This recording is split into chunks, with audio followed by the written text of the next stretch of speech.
हम दिखाएंगे आपको 36 किला, हर खबर पर हमारी नजर।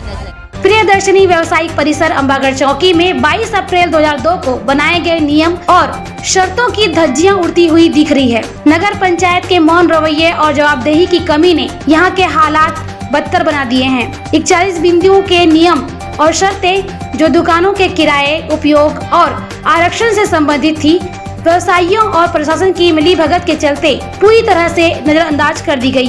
अनुसूचित जाति, पिछड़ा वर्ग, महिलाओं, विधवाओं, विकलांगों और स्वतंत्रता संग्राम सेनानियों के लिए आरक्षित दुकानों का आवंटन भी विवादों से भरा है। दुकानदारों ने दुकानों में तोड़फोड़ की, खरीदी बिक्री की और नियमों का उल्लंघन करते हुए अवैध गतिविधियां चलाई, लेकिन नगर पंचायत जो इस गड़बड़ी पर कार्यवाही कर सकती थी, वह पूरी तरह से चुप्पी साधे बैठी रही। हाल ही में सुशासन तिहार कार्यक्रम में शिकायत दर्ज होने के बाद एक जांच समिति गठित की गई है, लेकिन क्या यह जांच समिति भी सिर्फ एक दिखावा है या फिर इन घोटालों को उजागर करने का साहस दिखाएगी? बड़ा सवाल यह है कि जिन जिम्मेदार अधिकारियों और नेताओं ने इस पूरी प्रक्रिया की निगरानी की, उनकी भूमिका की जांच कौन करेगा? प्रियदर्शनी परिसर का यह मामला नियमों की अनदेखी और प्रशासनिक विफलता का जीता जागता उदाहरण बन चुका है। देखना होगा कि जांच समिति क्या करती है या फिर यह जांच भी वक्त के साथ ठंडे बस्ते में डाल दी जाएगी।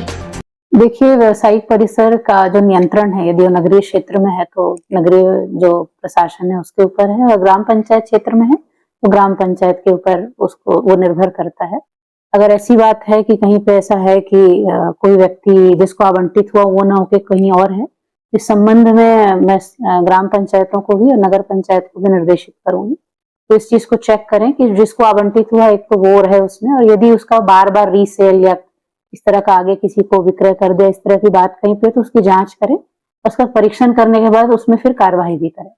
मैम, जिस तरीके से निर्माण किया जाता है व्यवसाय परिसर, उसमें जो परिवर्तन कर लेते हैं, क्योंकि परिवर्तन तो नहीं कर सकते होने से, परिवर्तन करते हैं तो उसमें देखिए, रूल्स में जो उनको दिया जाता है, जो भी उनको आदेश दिया जाता है, उसमें सारे रूल्स रेगुलेशंस लिखे होते हैं, उसके अनुरूप उनको परीक्षण करना चाहिए, नगर पंचायत को भी और ग्राम पंचायत को भी।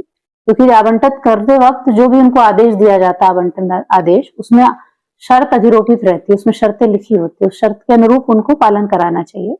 मैं कहूंगी कि सभी पंचायतों में एक तो सर्वप्रथम जो रोड साइड के विलेजेस है, वहां पे यदि शासकीय भूमि उपलब्ध है तो वहां तो निर्माण भी करना चाहिए, और जो ऑलरेडी एग्जिस्टिंग परिसर है उसमें नियमानुसार आवंटन भी करें। ग्राम पंचायत से अनुमोदित होता है, इसी प्रकार नगर पंचायत में भी अनुमोदन से आवंटन होता है, तो उसको परीक्षण कर लें और देख लें कि कहीं पे अनधिकृत रूप से यदि कोई काबिज है या बेवजह उसमें कब्जा किए बैठा है तो उस पर कार्रवाई भी करें। हम दिखाएंगे आपको 36 किला, हर खबर पर हमारी नजर।